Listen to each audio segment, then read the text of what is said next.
aksi 411 dan aksi 212, saudara. Mereka kaget. Kenapa orang jutaan orang ini bisa berkumpul, bisa kompak, datang dengan tuntutan yang sama? Oh, yang mimpinnya kiai, oh yang mimpinnya ustadz, oh yang mimpinnya habib, oh mereka bersatu. Saudara, habib dan kiai banyak yang punya pondok pesantren, banyak yang punya majelis taklim, banyak yang punya mimbar-mimbar dakwah, pengikutnya jutaan. Saudara, oh pantas ini bisa begini terjadi. Kalau begitu bagaimana supaya di kemudian hari tidak ada lagi 212, tidak ada lagi 411? Caranya hancurkan hubungan habaib dengan kiai, saudara. Biar paham, ini permainan intelijen, saudara. Kalau bukan permainan intelijen, ada urusan apa? BNPT datang ke tempat Imad dan datang ke tempat Fuad Pleret, saudara. Ada apa BNPT ke sana kalau bukan mau ngadu domba kita? Jadi lihat-lihat saja, saudara, beritanya. Ada kok. Fotonya kita punya, saudara. Karena Fuad Pleret dan kawan-kawan ngancam, katanya mau sweeping Mbak Alwi, saudara. Sweeping habaib. Kita nggak mau ribut, kita kirim lapor. Nggak diterima Mabes Polri, saudara. Ada apa? Makanya saya tanyakan langsung kepada Bapak Kapolri di forum mana saja, termasuk di tablik-tablik akbar. Hei Kapolri, kenapa anak buahmu tidak memproses laporan tentang kelompok orang-orang yang ingin buat kegaduhan, yang ngancam untuk sweeping? Kenapa? Jangan salahkan saya kalau saya bertanya, kalau Anda tidak proses, apakah mereka ini piaraan Anda? Apa mereka ini dibayar Anda? Atau apakah mereka ini piaraan yang lebih tinggi pangkatnya dari Anda, sehingga Anda tidak berani untuk memproses? Kenapa rezim ini membiarkan, saudara, para begal-begal nasab buat gaduh, mengadu domba ulama dan kiai, memecah belah umat yang ada di bawah? Kenapa? Apakah ini menjadi program dari rezim brengsek ini?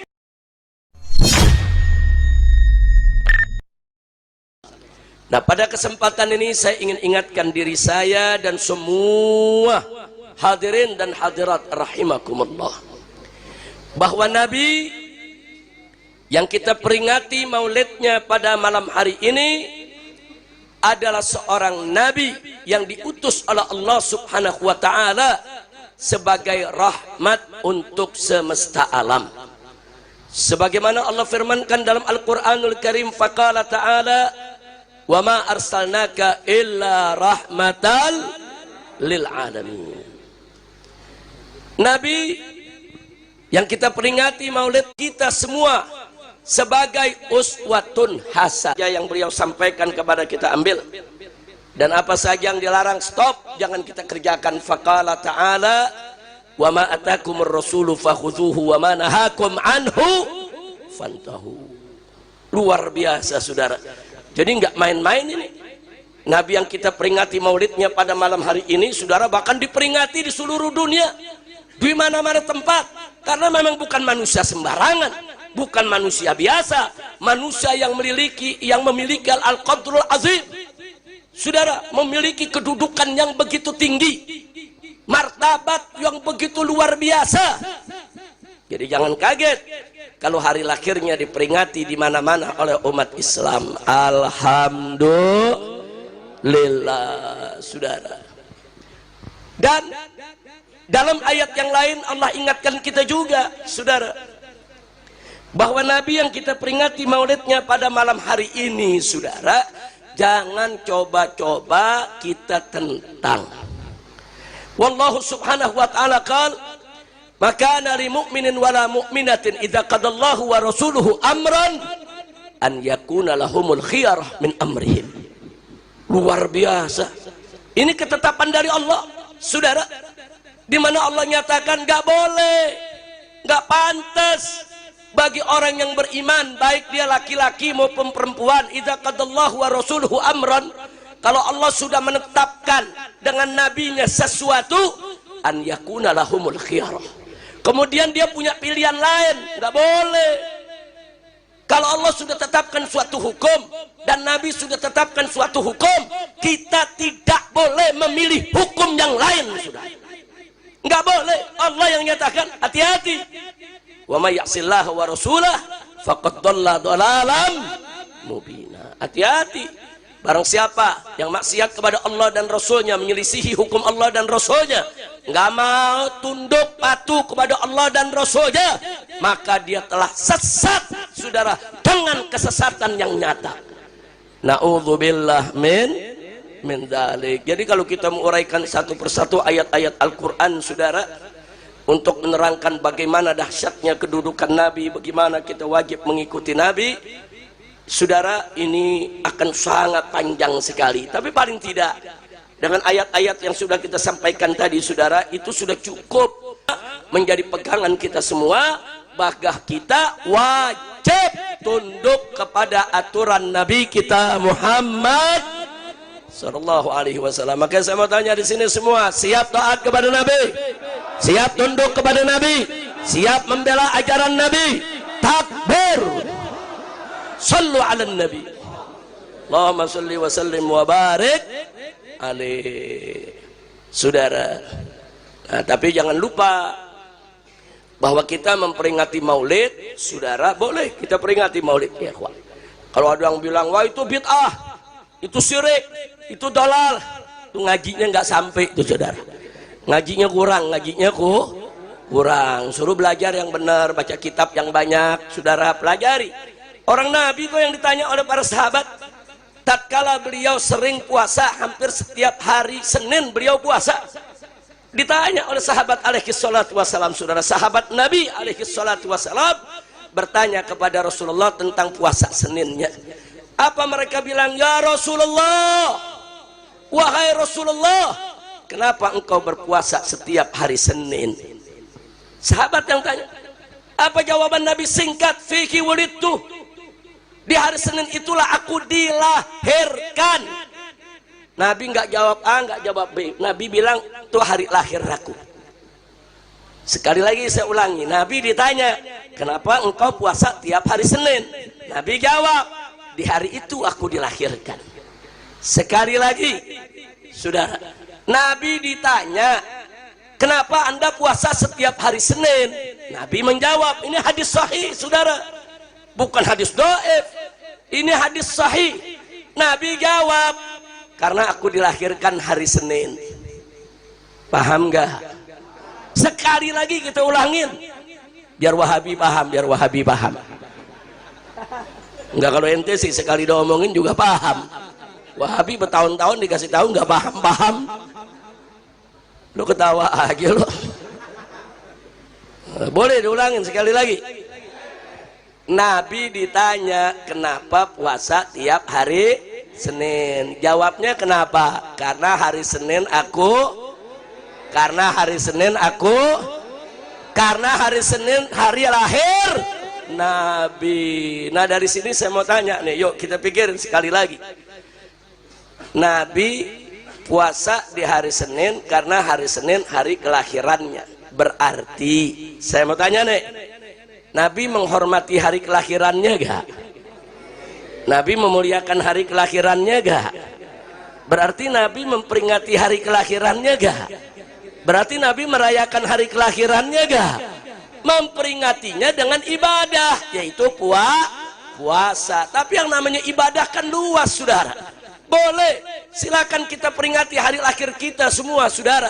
Silakan, tapi dengan cara jangan langgar syariat, saudara.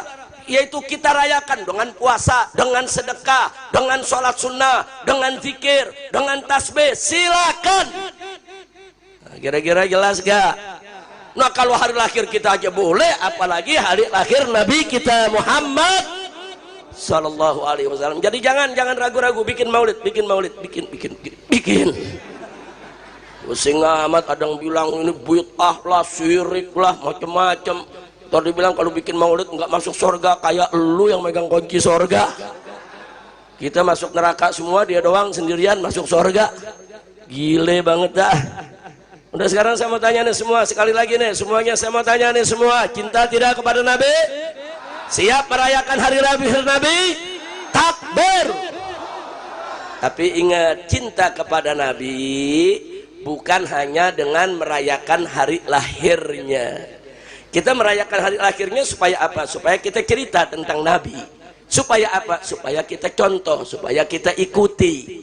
Jadi yang paling penting daripada peringatan Maulid Nabi ini adalah bagaimana, saudara, agar kita semuanya cinta kepada Nabi, sehingga kita siap untuk menjadikan Nabi sebagai suri tauladan, sehingga kita selalu tunduk dan patuh kepada semua ajaran Nabi kita Muhammad sallallahu alaihi wasallam. Mari kita lihat, saudara, dalam satu ayat Al-Quran Allah mengatakan kepada nabinya alaihi salatu wassalam, qala Allah subhanahu wa ta'ala li nabiyhi sayyidina Muhammadin sallallahu alaihi wasallam, qul in kuntum tuhibbunallah fattabi'uni yuhibbukumullah wa yaghfir lakum dzunubakum wallahu ghafurur rahim. Sadaqallahul azim. Indah ini ayat, saudara. Singkat, padat, ringkas, jelas. Allah mendefinisikan tentang cinta kepada Allah. Singkat, padat, ringkas, jelas. Allah menjanjikan bagi siapa saja, saudara, ganjaran yang diberikan kalau sudah dicintai oleh Allah. Allah perintahkan nabinya, qul, katakan wahai Muhammad, katakan wahai Nabi, katakan wahai Rasul. Katakan kepada siapa? Katakan kepada kau punya umat, baik umat yang hidup di zaman Nabi yaitu para sahabat, maupun umat yang akan datang sesudahnya, termasuk kita yang hadir malam ini di tempat ini, saudara. Nabi diperintahkan oleh Allah, katakan, sampaikan kepada kau punya umat. Apa yang harus disampaikan? Apa kata Allah? Sampaikan kepada mereka, wahai Rasul, in kuntum tuhibbunallah, jika kamu sekalian betul-betul sungguh-sungguh cinta kepada Allah, fattabi'uni, maka ikutilah aku. Maksudnya ikuti Nabi. Allah yang suruh, saudara. Hei Rasul, sampaikan kepada kau punya umat, kalau betul-betul mereka cinta kepada Allah, syaratnya ikuti Nabi. Jadi mutabatun Nabi sallallahu alaihi wasallam, ittiba'un Nabi sallallahu alaihi wasallam adalah syarat mutlak untuk cinta kepada Allah. Dusta orang mengatakan cinta kepada Allah kalau dia tidak ikut Nabi. Dusta kalau orang mengaku cinta kepada Allah kalau dia tidak mau mengikuti Nabi. Bohong. Orang boleh teriak-teriak cinta kepada Allah, cinta kepada Allah, kalau dia nggak ikuti Nabi, kalau dia nggak mau tunduk sama syariat Nabi, kalau syariat Nabi dilanggar terus, apalagi ditentang, apalagi ditolak, terus ngaku cinta kepada Allah, nggak bisa, saudara. Ayat ini menunjukkan bahwa syarat cinta kepada Allah, in kuntum tuhibbunallah, jika kamu betul-betul cinta kepada Allah, fattabi'uni, ikuti aku, yaitu ikuti Nabi kita Sayyiduna Muhammad. Lagi syarat cinta kepada Allah harus ikut, siap ikut Nabi, takbir, sallu ala Nabi. Nah, terus ayatnya ada lanjutannya. Katakan ya Muhammad kepada kau punya umat, kalau mereka betul-betul cinta kepada Allah, ikuti dong Nabi. Nah, kalau sudah ikut Nabi bagaimana? Allah nyatakan yuhibbukumullah. Kalau kita sudah ikut Nabi, apa kata Allah? Yuhibbukumullah, niscaya pasti Allah akan cinta kepada kamu sekalian. Subhanallah. Artinya apa, saudara? Artinya syarat cinta kepada Allah ikut Nabi. Kalau sudah ikut Nabi, dicintai Allah. Artinya syarat cinta kepada Allah dan syarat dicintai oleh Allah cuma satu syarat, ikut Nabi. Itu aja syaratnya. Ikut Nabi berarti kita cinta kepada Allah. Ikut Nabi berarti kita akan dicintai oleh Allah. Jadi syarat mencintai Allah dan syarat untuk dicintai oleh Allah harus ikut kepada Nabi kita Muhammad sallallahu alaihi wasallam. Artinya ikut, kalau Nabi sudah mewajibkan, Allah dan Rasulnya sudah mewajibkan kita sholat 5 waktu, ya sholat. Kalau Nabi kita perintahkan kita untuk puasa Ramadan, ya puasa dong. Kalau Nabi sudah ajarkan kita untuk membayar zakat, ya bayar dong zakatnya. Kalau Nabi sudah mengharamkan perjudian, ya jangan judi dong. Kalau Nabi sudah mengharamkan minuman keras, khamar yang menghilangkan akal, ya jangan mabok dong. Kalau Nabi sudah mengharamkan perzinahan, jangan berzinah dong. Itu namanya ikut Nabi, saudara. Kira-kira jelas gak? Kadang-kadang maulidnya rajin ikut Nabi, pulang judi online. Gue curiga dah pakai megang HP nih. Ini lagi ngerekam apa lagi judi online? Mudah-mudahan di sini nggak ada. Amin. Amin. Amin. Kita lagi bingung, kenapa judi online kok nggak ditangkap-tangkap sama polisi? Lagi bingung, kita mikir, nggak tahu anggota DPR pada doyan judi online. Pantas saja polisi nggak berani nangkep, betul? Betul? Kacau tidak? Kacau tidak?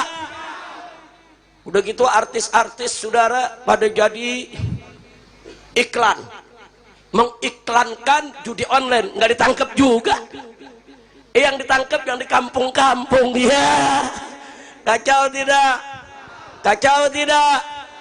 Astagfirullahaladzim, tahu negeri mau dibawa kemana dah? Mudah-mudahan di sini nggak ada yang ikut judi. Amin. Amin. Siap lawan judi, siap hancurkan judi, siap ganyang judi. Takbir. Sallu ala nabi.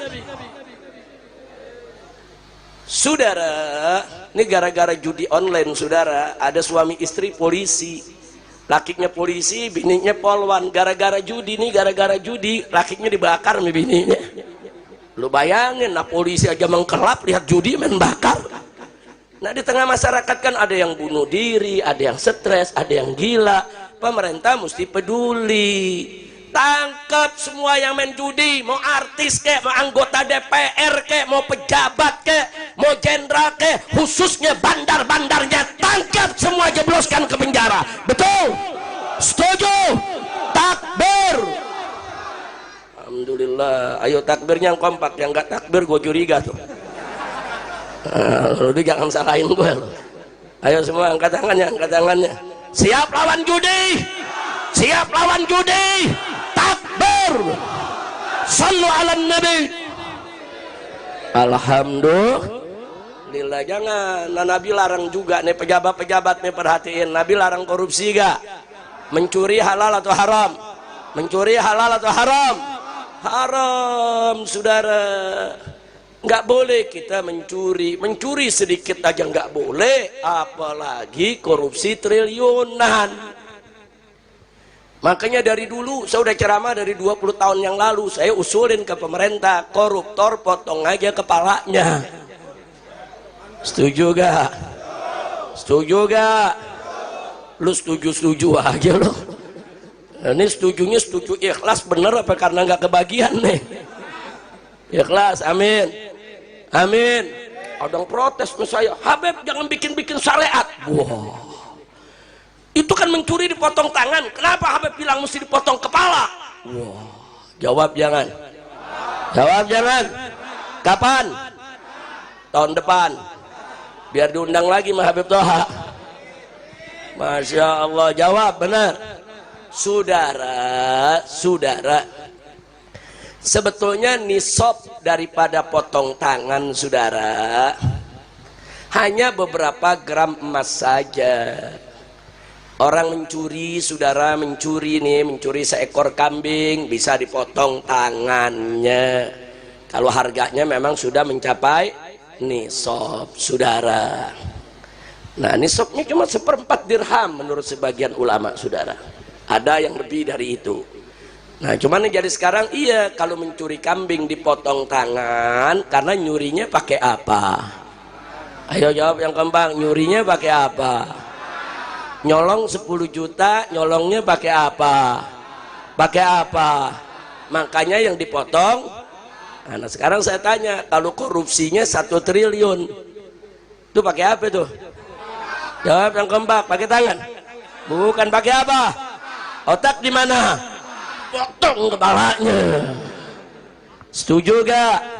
Setuju gak? Apalagi zaman sekarang korupsinya udah gila-gilaan. Betul? Betul? Korupsinya udah gak tanggung-tanggung. Dulu zaman Orde Baru korupsi di kolong meja. Ada korupsi, bukan gak ada. Ada, banyak. tapi masih ada malu di kolong meja korupsinya. Begitu masuk reformasi, kita pikir ini mungkin bagus ini negara, saudara. Kita dukung reformasi, ganti itu rezim, saudara. Ternyata korupsinya naik ke atas meja. Nah, kita lagi lawan lagi nih korupsi di atas meja. Datang si brengsek. Lu tahu si brengsek gak? Lu tahu? Brengsek apa sih artinya? Lu buka kamus. Brengsek itu orang yang gak ikut aturan, yang aturannya suka dibuat-buat. Kalau aturannya gak sesuai, dirubah biar sesuai sama dirinya. Di negeri kita ada gak? Ada gak? Itu namanya siapa? Begitu zaman si brengsek ini, saudara tahu korupsinya sama meja-mejanya dibawa lari. Udah kacau gak? Kacau tidak? Sama gitu saya mau tanya sekarang, saudara. Saya mau tanya nih semua, mau negara baik tidak? Mau negara berkah tidak? Betul. Ikuti Nabi, saudara. Ikuti Nabi. Nabi haramkan kita mencuri, jangan mencuri. Nabi haramkan kita mengambil harta orang lain tanpa hak, jangan korupsi. Ikuti Nabi. Kalau kita ikuti Nabi, negara ini akan berkah, negara ini akan makmur, insya Allah. Jangan korupsinya merajalela, judinya merajalela, saudara. Inna lillahi wa inna ilaihi raji'un. Makanya saya mau tanya lagi nih, saudara, udah bertahun-tahun saya ajak umat Islam, ayo revolusi akhlak, ayo revolusi akhlak. Kita mulai dari diri kita sendiri dulu, saudara. Yang belum sholat, ayo sholat. Yang sudah sholat, perkuat lagi sholatnya, saudara. Yang masih menenggak minuman keras, stop minuman kerasnya, saudara. Yang masih maksiat, stop maksiatnya. Karena perjuangan kita sulit mendapat pertolongan Allah, sulit diberkahi oleh Allah kalau kita masih maksiat. Maksiat itu sumber musibah, sumber malapetaka. Maksiat itu yang membuat, saudara, kita menjadi tidak berkah. Maksiat itu yang akhirnya membuat perjuangan kita sampai saat ini belum dimenangkan oleh Allah Subhanahu wa ta'ala. Begitu saya mau tanya semua nih, berjuang nih, siap berjuang?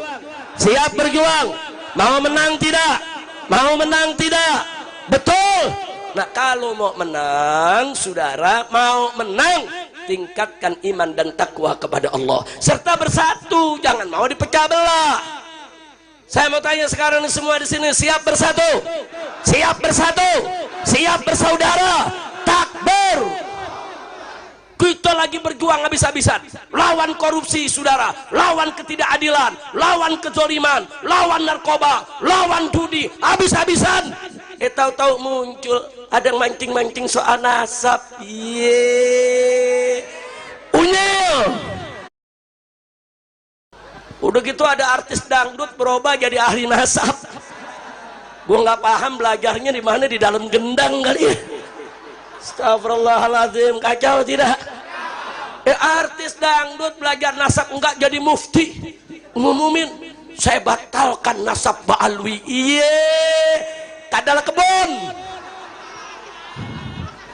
Udah kacau ini negeri, Habib Hamid. Kacau ini negeri. Udah gitu ada pakar ahli ikan nila. Udah tahu ikan nila? Dia pakar dari BRIN, Toto tampil sebagai pakar nasab. Nasab ikan cupang. Udah kacau ini negeri. Kacau tidak? Kacau tidak? Si Imat, lu tahu Imat? Gue kira lu nggak kenal. Membatalkan nasab Ba'alwi, nah nasabnya aja nggak jelas. Ntar dibilang Imat bin Sarman, ntar dia ngaku Imat bin Sarmana, ntar jurusan lain lagi Imat bin Usman. Kita lihat, saudara, datanya di SMP, saudara, datanya di SMP, begitu lihat nama bapaknya Sam'un. Ini bagaimana cerita aja nasab lu aja gak jelas. Mengutak-ngatik nasab Ba'alwi. Kacau tidak? Kacau tidak? Dia bikin catatan isinya rasis, disebut tesis. Udah kacau dah. Makanya saya dukung Rabithah Alawiyah, saudara, mengundang untuk diskusi ilmiah. Setuju tidak? Setuju tidak? Bukan ini berkali-kali saudara nantang saya ajak Robito atau Ba'alwi yang mana saja untuk berdebat 3 hari 3 malam. Wow. Di Banten ini saudara. Saya punya mantu lapor, Abah Habib Hanif nih, ini ditantang berdebat nih Pak di Banten. Sama siapa? Sama si Imad. Nantangnya bagaimana? 3 hari 3 malam. Berangkat, hadapin. Begitu datang dia lari. Iya. Ini dia nih, Imad Al-Kaburi. Udah kacau. Kacau gak?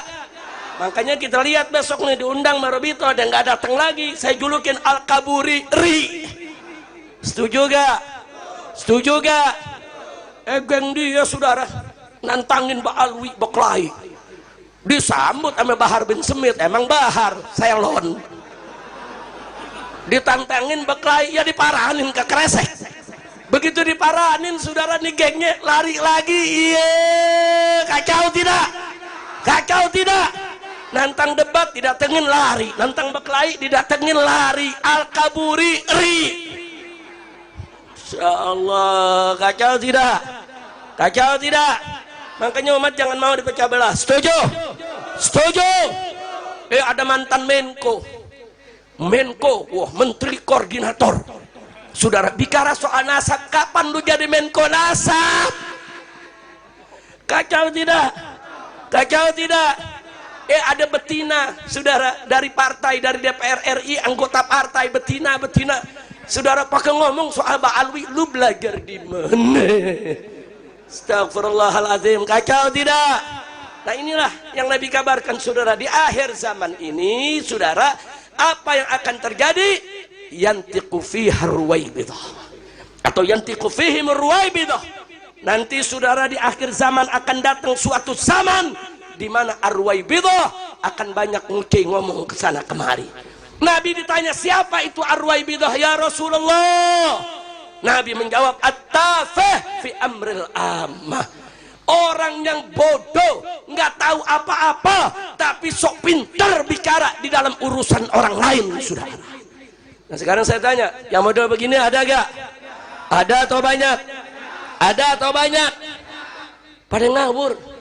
Tapi belakangan saya maklumi, kenapa nih artis dangdut ngawur, bakar ikan nila ngawur, Menko ngawur, betina partai ngawur, si Imad bin Sarman ngawur. Belakangan baru saya tahu, ternyata begurunya saya yang bisa bahasa semut. Pantes belajar sama orang edan ya edan. Astagfirullah, kacau tidak? Kacau tidak? Tapi ada yang jawab, Habib, dia betul-betul bisa ngomong sama semut, gue juga bisa ngomong sama salak. Belablu. Lu paham nggak? Salak paham, gue juga bisa nih ngomong sama kelengkeng. Ayo, lu paham nggak? Lu nggak paham, kelengkeng paham. Udah gitu umat gampang aja dibohongin, percaya dia ngomong sama semut. Udah ngomongnya diulang-ulang, makoli lakoni rahmatan. Astagfirullahaladzim, kacau tidak? Kacau tidak? Saya heran 8 tahun saya tinggal di medan dakwah, kenapa kacau begini saudara? Dulu saudara saya hijrah ke Mekah 3,5 tahun di sana. Nah saya nggak keliling lagi udah di Indonesia, nggak ceramah lagi ke sana kemari. Udah gitu begitu pulang mau ceramah ditangkap lagi saudara. Akhirnya masuk saudara hotel bintang 7 1,5 tahun. Saya pikir nanti udah keluar, udahlah kita mau ceramah lagi. Begitu keluar pakai tahanan kota lagi. Sampai 2 tahun saudara, sampai 7 tahun lebih nggak kemana-mana. Begitu memulai ceramah ada yang bisa bahasa semut. Gue bingung, kalau dia bisa bahasa semut gue ngomong bahasa kalajengking kali ya. Astagfirullahaladzim. Saya mau tanya nih, yang begini-begini percaya apa enggak? Jawab semuanya, percaya apa enggak? Jadi kalau ada orang belajar sama orang gila, hasilnya belajar sama orang gila, hasilnya Masya Allah. Mudah-mudahan di sini belajar sama orang benar semua. Saudara, habaib, sama kiai, sama muallim, sama guru-guru saudara, sama pimpinan pondok pesantren, sudah ratusan tahun punya hubungan yang baik, punya hubungan yang bagus, punya hubungan yang sejuk, yang damai, saling hormat, saling berbagi, berjuang bersama. Alhamdulillah.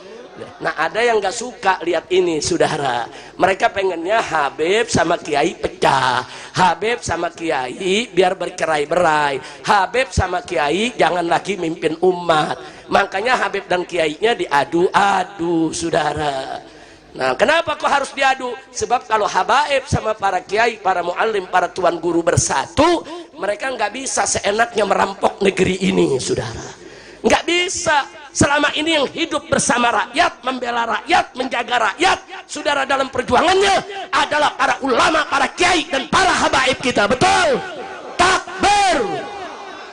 Mereka takut khususnya ketika terjadi aksi 411 dan aksi 212 saudara, mereka kaget kenapa orang jutaan orang ini bisa berkumpul, bisa kompak, datang dengan tuntutan yang sama. Oh yang mimpinnya kiai, oh yang mimpinnya ustadz, oh yang mimpinnya habib, oh mereka bersatu saudara. Habib dan kiai banyak yang punya pondok pesantren, banyak yang punya majelis taklim, banyak yang punya mimbar-mimbar dakwah, pengikutnya jutaan saudara. Oh pantas ini bisa begini terjadi. Kalau begitu bagaimana supaya di kemudian hari tidak ada lagi 212, tidak ada lagi 411? Caranya hancurkan hubungan habaib dengan kiai saudara.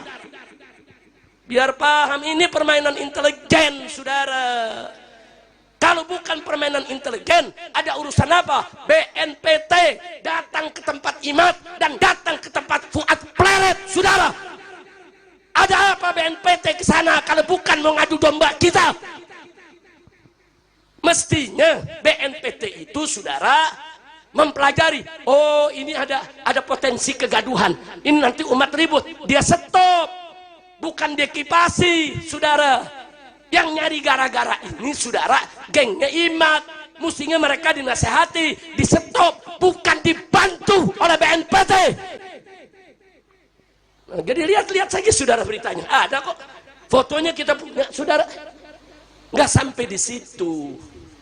Untuk menghentikan ini, saya dan kawan-kawan mengirim pengacara saudara ke Mabes Polri. Saya kirim pelapornya seorang Mbak Alwi, karena Fuad Pleret dan kawan-kawan ngancem, katanya mau sweeping Mbak Alwi sudah. Assalamualaikum warahmatullahi wabarakatuh. Ya teman-teman, bapak ibu, tadi dia yang ceramah dari Habib Rizik Syihab, yang mana beliau membahas full ya, yang mana dibalik dalam nasab Habib ini. Jadi intinya menurut Habib Rizik ada dalang di belakang Kiai Imad ini gembor-gembor terus masalah nasab ya. Semoga kita semuanya sehat selalu, panjang umur, amin ya rabbal alamin. Dan gimana menurut tanggapan bapak ibu tentang pendapat Habib Rizik ini? Kita doakan Habib Rizik sehat selalu ya, amin ya rabbal alamin. Terima kasih. Assalamualaikum warahmatullahi wabarakatuh.